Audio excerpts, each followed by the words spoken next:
Welcome, welcome. We are live again. It is Thursday. It is just after 1 o'clock, our 30 with Karen and Justin, and it's just going to be Justin today. Karen is otherwise undisposed. So we've got a great guest today. We'll get right into it. We've got Vanessa Leach, a compassionate end-of-life doula based right here in Burlington, actually. Vanessa dedicates her work to supporting individuals and families through one of life's most profound transitions, the final stages of life. She offers emotional, practical, and spiritual guidance, ensuring that each journey is navigated with dignity, comfort, peace, and rooted in respect and deeply personalized care. Vanessa helps families honor these moments in a meaningful way. And every life, she believes, deserves to be celebrated, and every ending approached with intention and care. So welcome, Vanessa. Well, thank you, Justin. Amazing. Well, it's good to have you on. It's a topic that I don't think a lot of people talk about very often. No. I think we avoid it because we don't want to think about the fact that we're all going to die. And so we try to, and especially as younger folks, we're always thinking we're invincible anyway, right? So Yeah, absolutely. my first question for you, though, just out of pure curiosity, is how did you first get into being an end of life doula, and like what drew you in that direction? It seems like a very interesting direction to take. You know what? Actually, I get asked that quite a bit. And I have to say, honestly, it found me. Hmm. Um, Interesting. yeah, like I always questioned why death and dying was such a taboo topic, why it was hidden.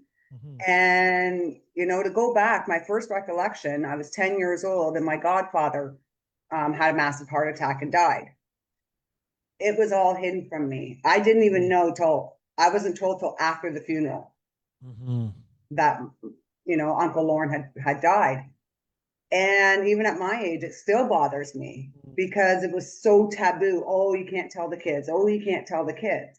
Mhm. And then like 10 years after that, a very close uncle of mine, like he was my best friend, he died of cancer. And I have three young cousins. Like my cousins were young, and even then, it was hidden from them. Mhm. They didn't know that their father was dying of cancer. He had a cold. He was in the hospital because he had a cold. Mhm. And I remember talking to family members at that time, and to me, it didn't feel right. But it was such a taboo conversation. And, got to make sure the kids are okay. Don't let the kids know. Don't upset the kids. Well, what are we accomplishing by sheltering children that way? Because at the end of the day, death is a given. It's a certainty. Absolutely. And, So, and that's kind of what how like the end of life process found me, because I wanted to bridge that gap. I Mhm. wanted to address the situation that we all die. Mhm. It's inevitable, depending on, like, it doesn't matter. Death is not doesn't take one person, not another person. We all experience, right? And I want to break that taboo and normalize the conversation, because in deep in my heart, I feel that if people can understand more, they're more open Mm. to it. You know, we So, we so we always fear what we don't know. Of course, yeah, yeah. So you didn't. I mean, this is there an industry of this out there that you just jumped into, and you now went to training and did all some sort of things? Like, what does it take to train to be an end of life doula? The training is because it's not regulated yet. Right, Like right, end of life doulas have been around since the beginning of time. right. It's just the way our society has changed. Nobody knew what it was called. Like, I think I've been doing end of life work my whole entire life. Mm. And like about 10, 15 years ago, I started being in communication with Dying with Dignity out of West. And so they really started to popularize the idea in Canada. Like, Mm. this is a niche, and there's the training is in depth. Mm. Like, I've done so much training, and I continue my education because every day things are changing. And like, I've taken courses, like, and I mean in-depth courses where you're in school for 8 to 10 hours a day Mm. for months and months. But it's the continuing education and keeping up with what's going on, and and reading what the world needs. Mm. For someone that's never heard of that sort of thing. And it's interesting because I feel like there's probably a very big cultural divide in it where there's probably some cultures that just do this all the time. This is part of the Absolutely. process. Whereas I don't know if it's a Caucasian thing, a North American thing or whatever, but genuinely speaking, until I heard of you, I didn't even realize there was this sort of thing. Mhm. What does that look like as far as what you do? Like, how do you explain to people what you do? Um, Depending on what it is, but basically what I do, I'm there to be, my main goal is to advocate for my client. In a perfect world, I get to build that relationship. Mm-hmm. I love building relationships with my clients and their caregivers and families, Sure. whoever is part of their core, Mm-hmm. right?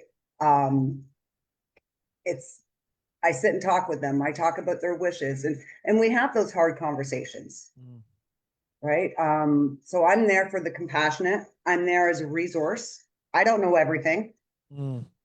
I don't provide legal advice. I don't provide financial advice or medical advice. Like, I'm a non-medical, Mm-hmm. but I give them. I try to give them the answers to the best of my ability, and if I can't, then I have the resources to. So I try to walk them through what they want. Each client is different, and each death is different, and each client or their families have these expectations. So I'm there basically to guide them. And like, I have clients that are not even close to end of life, but they're starting the process. They want it. When I mention a care plan, they're like, well, what do you mean by a care plan? Mm-hmm. And I said, well, is there certain people you want in the room when you're close to, when your time is close? Mm-hmm. Is there music that you want on? Like, what would be your perfect scenario? So I try to help them walk through, and I get them thinking, because a lot of people are like, oh, I thought I just went to the hospital and I died.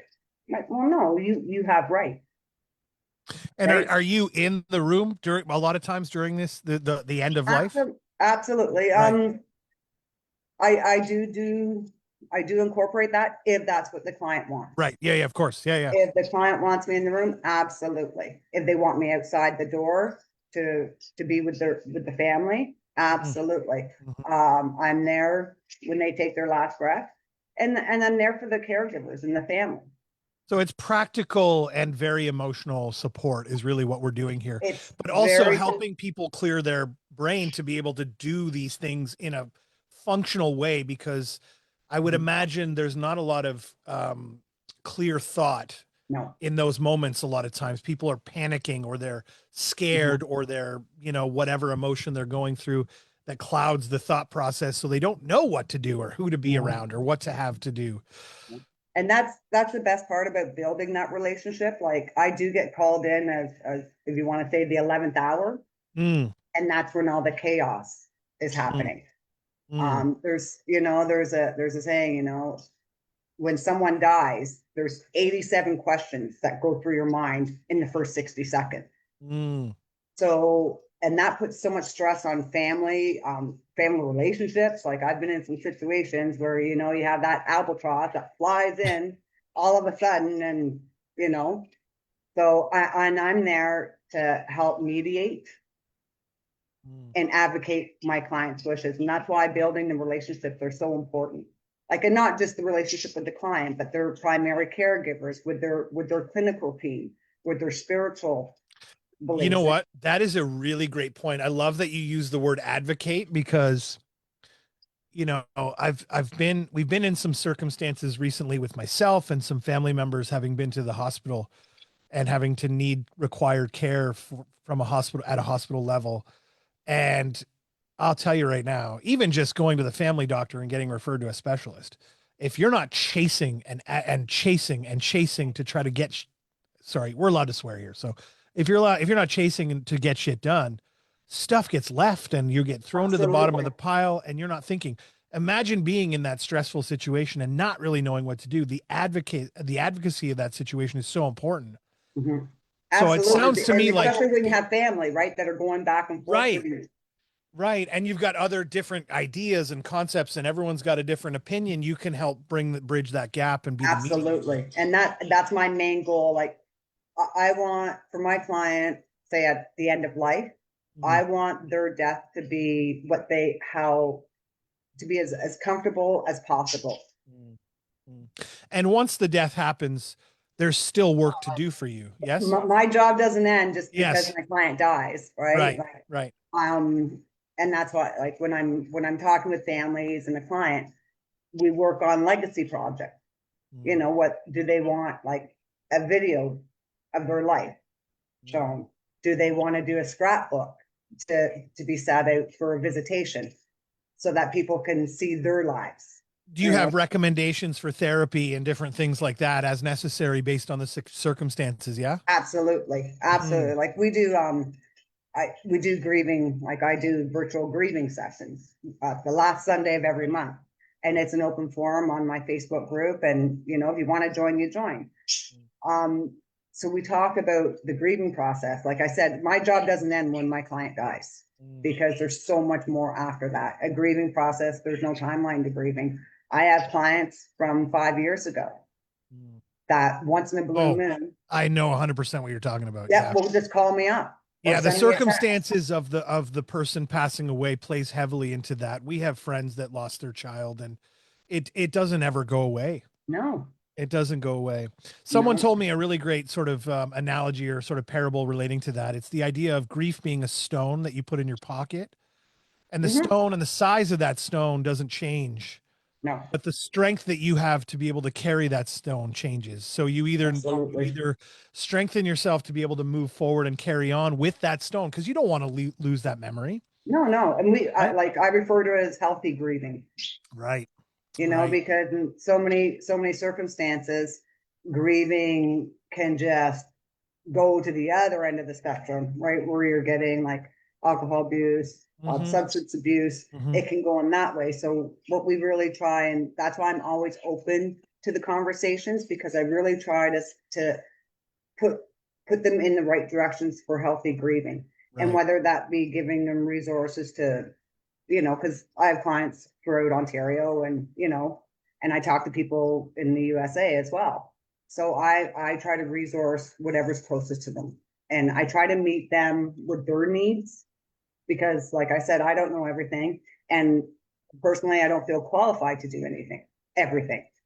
And that's something like as an end-of-life doula that you really have to realize about yourself, is that we cannot do everything. I think that's true in every profession.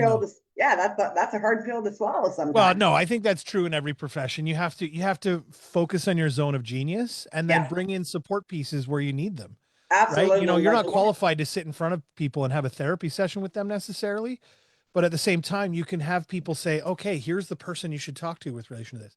There's wonderful resources like the Lighthouse for Grieving Children and other places like that are just, they're there. Let's get them in there. Let's figure out how to put people there. Yeah, part of the process of grieving is, I feel like a lot of people bury their heads and they don't want to leave the house, and they don't look for support, and they don't know where to go, and they're afraid to, and they're embarrassed to.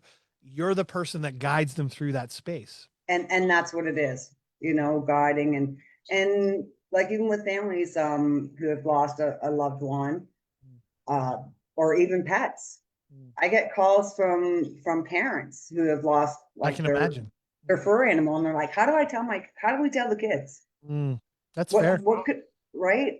Yeah. Like, but how important is that lesson though? Like, it's probably one of the most important lessons that we all need to learn. And yet, and it can be done in a very compassionate way. Right. And you have to, like, especially with children, you have to talk to them at their mentality level. Right. Like, you don't have to go into specifics, but you can't hide it from them, because personally, you're not doing any good. That's very interesting you say that, because we did a tour at Lighthouse as well. And, you know, their whole thing was, a lot of their thing was, they have a hospital room in their facility that's set up like a hospital room, because a lot of their last memories with their loved one are in a setting like that. And they don't want to have that memory be the guiding force as to how they feel about hospitals down the road. right? Absolutely. So they're trying to normalize, hey, this is just a room with a bed in it, that, you know, Mhm. it's not that big a deal. They normalize conversations around death in a way that is less taboo. Yeah, You know, we've absolutely. treated death as this taboo thing for so long. Mhm. Just say what it is, you Yeah. know? Here's an example. Like this is a very personal example. My children's father, he died 16 years ago of Ewing sarcoma, Mm. and like our children were in their like mid-teens, I guess. But Tough right spot. from Mhm. Hormones, the works, everything going on at that moment. Yeah, right. And but right from day one, from the first day we got the diagnosis, we were very open with the children Mm. because I had the memories of me being 10 and finding out after the funeral. I had all those memories of my uncle dying and the boys thinking, like his sons thinking that he had a cold. Right. You know what I mean? So we were very open with the kids, and they went to all the appointments, Mount Sinai, driving, stayed overnight there. But I didn't I didn't want to add on to their fear. So we tried to tell them what was going on Mm. to the best of our ability, because we didn't know either. Right? We Mm. didn't know what was going to happen the next day. And that's a lot what I do when I'm talking with family Mm. and caregivers. Mm. Right? Like to be open and don't be afraid to have those conversations. And like I do the second Sunday of every month, I do a virtual gathering, and it's full of empathy and compassion. And it's called like I call it out of the box. Mm. And it's like we try to talk, like let's start talking about death like we talk about life. Mm. Mhm. And we have questions, and they're very casual and formal, kind of like our conversation right now. And like Mm. somebody I'll just throw out a question, but it gets people thinking. Mm. Very interesting. It's funny because I've watched a couple movies lately, they based around the Japanese culture and the historical Japanese culture back in the day in sort of medieval times, and things like that. And death was to die honorably Mhm. was a beautiful thing for them. That's how their mindset works. Yeah. And it's interesting because that's the point, is although death can be tragic in a lot of ways and things can go Yes. wrong, and accidents and disease or whatever, there's something magical about it in a way that's just beautiful in a way, because you're Hmm. moving on to another plane and all the things and whatever you want to believe in your religion and all those things. There's so much connected to it that's quite wonderful in a way, even though it has an undertone of sadness and Yeah, loss. And so, absolutely. you And know, that's what I try to do. I try to show the beauty in the life, Mhm. For sure. the Do you life of have do that. you have a do you what's some of the most rewarding parts of what you do? Like how do you get satisfied and come out with a rewarding experience? Mine absolutely I has love to how your come. face lit up as soon as I asked that question, by the way.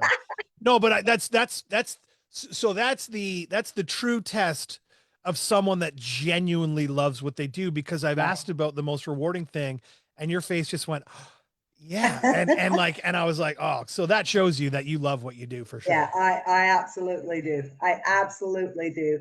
The most rewarding is knowing that I my client got their wishes, Mm. that they've died in their way, Mm. whether they wanted to be surrounded by people or not. But I've made their final days, or their end of, like, the end of their journey, the most beautiful possible according to their wishes, and knowing and just seeing the family.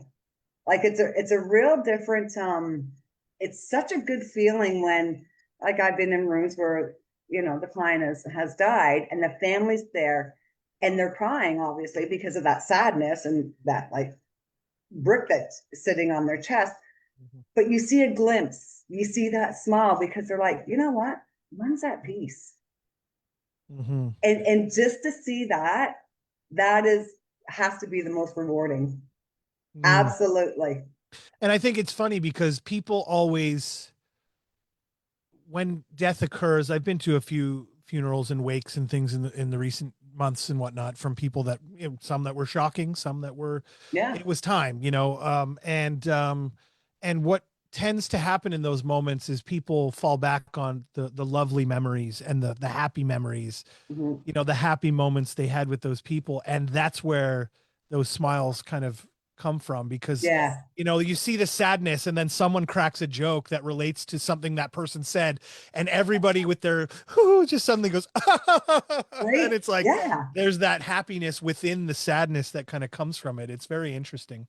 And Do you it's, have a moment that has stuck with you that has been one of the most, you know, sort of memorable moments? there's a few, like, from every single client and their families, I've taken something. And you know what? That's really helped me when I'm dealing with other families, right? But there's one, and I remember this, and it had to be about 10 years, not quite 10 years ago, and it involved a maid, which is medical assistance in dying. And so the whole family was there, and even the adult grandchildren were there, and they're all in the room. And I try to, I stand back in the corner, like I'm not one in the corner, and I read the room, Mhm. right? And I know, just because of my experience, I know when I need to jump in or where I have to go. It's about reading people. But I remember this one, and so I was standing in the corner in the family, and there was a 16-year-old grandson, and I just saw his whole body, like, just deflated, like this was his hero. And he went to walk out of the room. So I kind of did a glance. I'm like, in my head, I'm like, he needs support outside of the room. So I went out with him, and first time I'd ever met this young man, and we just walked around, Mm. and he talked to me and told me stories about him and his grandpa.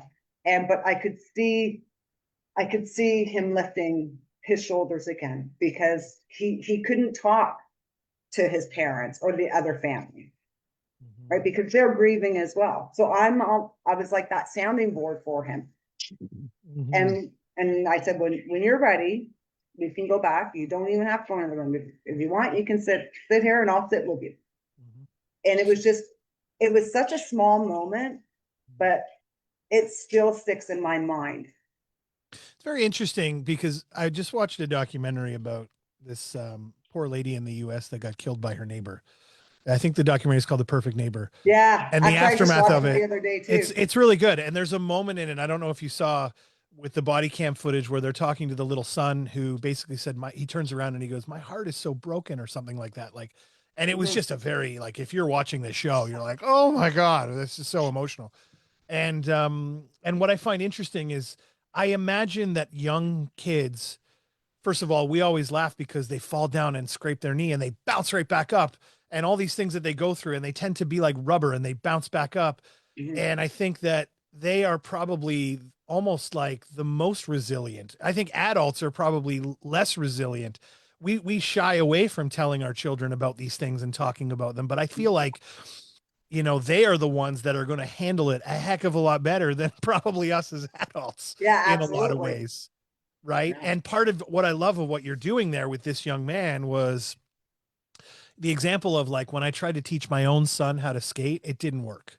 But Right. the second he got on the ice with someone who wasn't me or my wife or anybody related to us, he was skating in 10 minutes because he was willing to listen and willing to open up to the support of Yeah. learning that. And so I feel like it might be a little bit of the same here, where, you know, he doesn't necessarily know how to speak to his family about it, but Mhm. you, as this impartial third party, careful, caring human being that's there just to be there, is the moment for that person and that child to open up and be free, you know. And I find too, like, adults try to protect the children, but the Mm, kids, they try to protect their adults. interesting. A lot of times, like, they don't want to talk to mom or dad because they already know mom and dad's upset. Right. Interesting. And so being that third party, and not just with children, but other family members too. So being that third party, because, like, being non-judgmental, like some of the Mhm. stories I've heard from, my clients or their caregivers or their families, I'm just like, what? Are you kidding me? Like, Mm, wow, right? And some of them are pretty wild, mm, but I'm not, because I've built the relationships and they trust me and I'm non-judgmental. I mm, don't judge people. Like mm, that's not my job. mm. So I imagine you've seen a lot of death and you've watched people pass on. Mhm. What is that moment like for you? How do you carry that, having seen all of that? You know what? It's like It who took me, polices the police? yeah, You know what I mean? it took me a while and I had to find what worked best for me. Mm, Like I've got a really good support system, mhm, you know, and I've got this one group of girls. We've known each other for 45 years. And like we have our little messenger group mm. and I can just send a message in there. I'm like, hey, what's up? It was a shit day, right? And the groups comes to support. Yeah. And Yeah. like when I come home from um something that's weighing heavy on me, like a death, especially when it's unexpected. Um, there's certain rituals that I have to Mm, protect my own mental health and my own self-being. You know, I'm a nature person. Sometimes I'll go for like just go for a walk. No, nowhere in particular, but walking helps me clear my mind and helps me put it in the categories that it needs to be in. mm. Do you ever find that there's a bit of an attachment to the spirit of the person that has passed Yeah. on? Mm. And Because I know that you've guided them through this process, I assume, and so there's probably for sure some form of attachment there that well, it's that kind of sticks weird. with you. Yeah, kind of weird you said that because I have a little saying like I've been in one or two morgues, you Mm, know, and I always and except like even in a morgue or if I'm in the room when my client dies, mm, I'm like, all right, you're staying here. You're not coming home with me. mm, And mm. it's just something I say in my head. I'm like, Why and not? Yeah, yeah. when I get to my front door, it's like, okay, now this is my space. You Mhm. stay there. This is my space.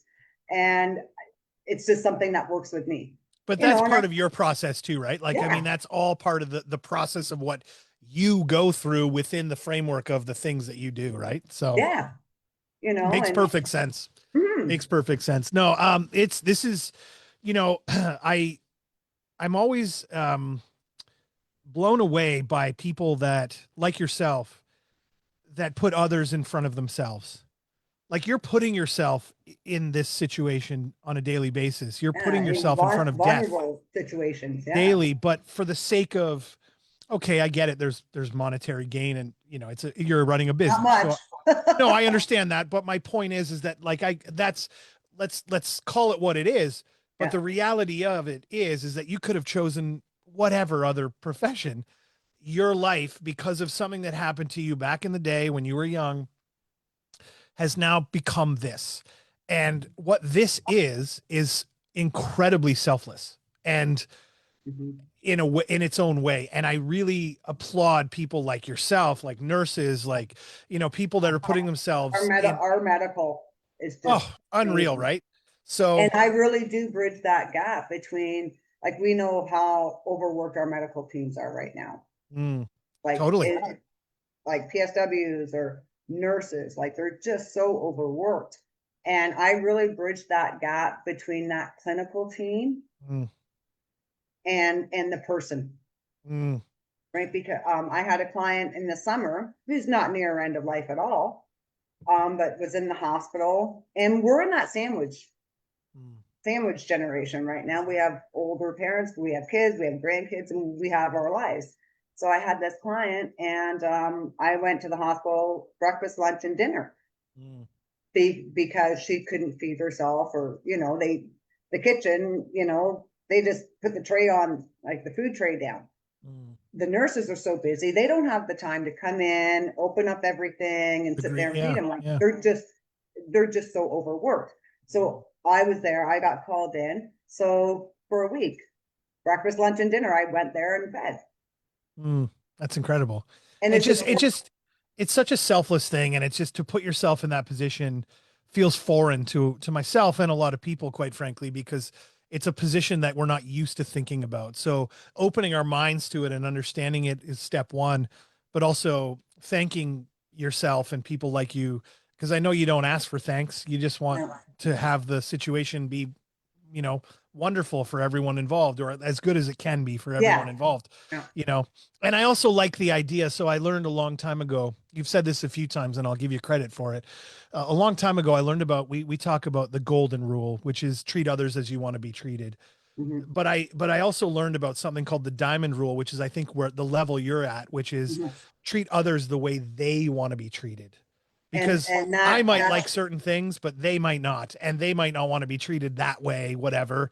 And so customizing your care for the families that are in front of you seems to be your number one priority on every and that's situation. that's a big thing of what I do. I don't walk into any client or any situation with an agenda.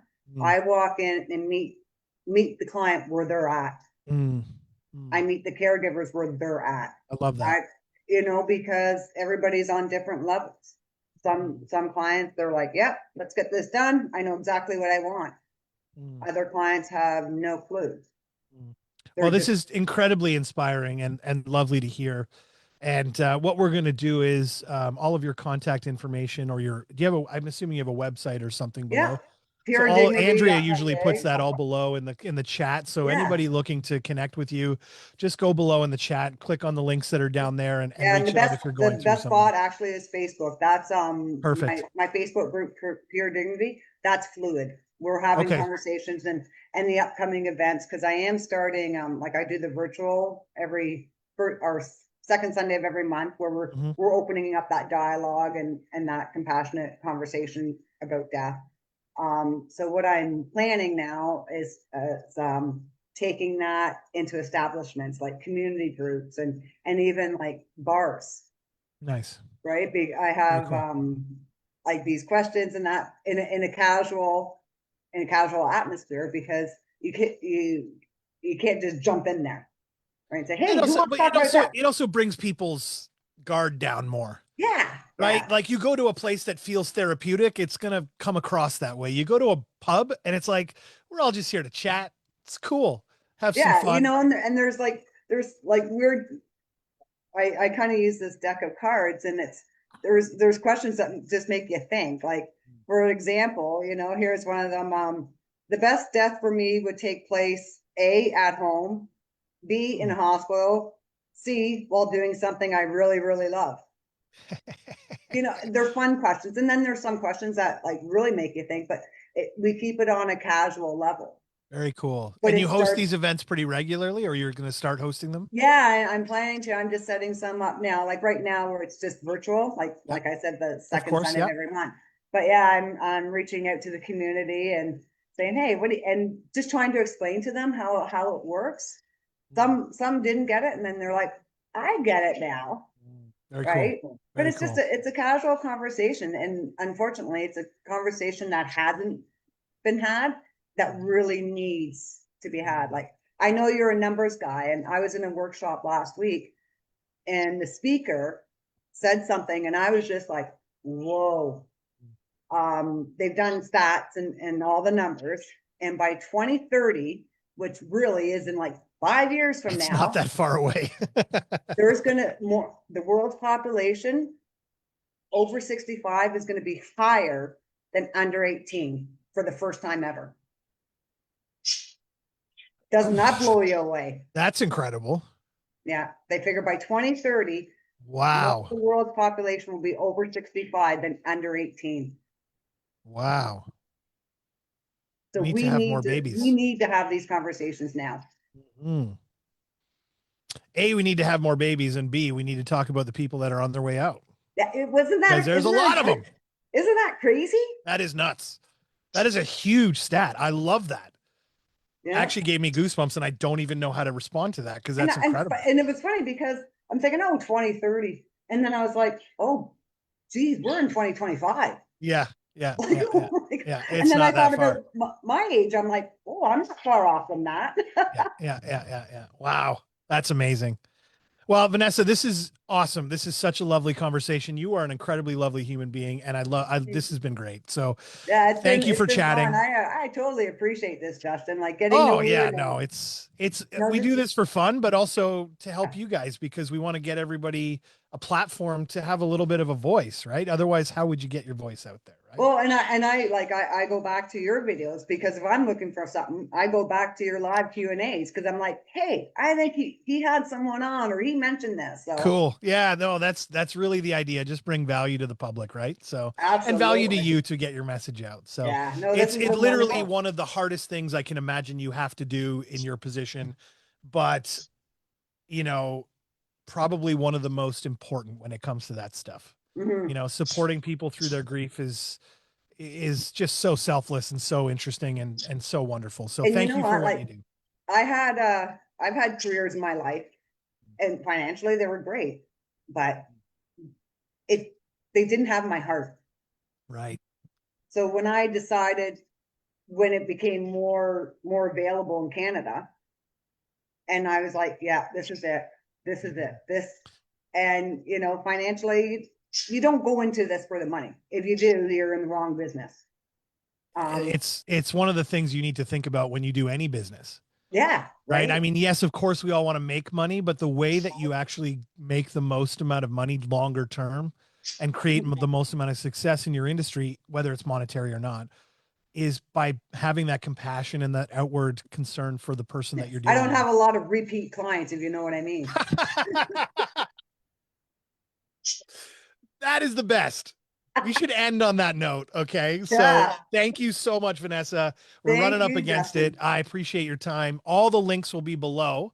So you want to get in touch or you have a situation arising that you want to chat about and see if Vanessa is the right fit for you, reach out to Vanessa on her Facebook page today. We'll put that link below. We appreciate your time and we will see you Thank next you. week. Bye.